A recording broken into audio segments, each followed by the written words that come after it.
এই কেমন আছে সবাই? অনির্বাণ ভট্টাচার্যের মেলার গান অসাধারণ, জাস্ট একবার গাই, খুব খুব ভালো লাগলো। আমাদের বকুলতলায় ভিড় জমেছে, বসেছে মেলা, ঘুরতে যাব আমি তুমি। আমাদের বকুলতলায় ভিড় জমেছে, বসেছে মেলা, ঘুরতে যাব আমি তুমি। সে মেলায় দোকান কত সারি সারি, মাটির পুতুল রকমারি। দোকান কত সারি সারি, মাটির পুতুল রকমারি। মিলছে সে তাই বাউল ফকির হাসি, মুখে পুরো পুরি।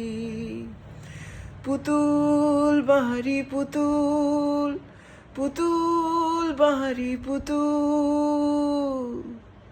প্রাণ থাকলে বুঝতে বাপু, হে মানুষ জীবন খুব নারী। আমাদের বকুলতলায় ভিড় জমেছে, ঘুরছে নাগরদোলা, চড়তে যাব আমি তুমি। আমাদের বকুলতলায় ভিড় জমেছে, ঘুরছে নাগরদোলা, চড়তে যাব আমি তুমি। Thank you so much.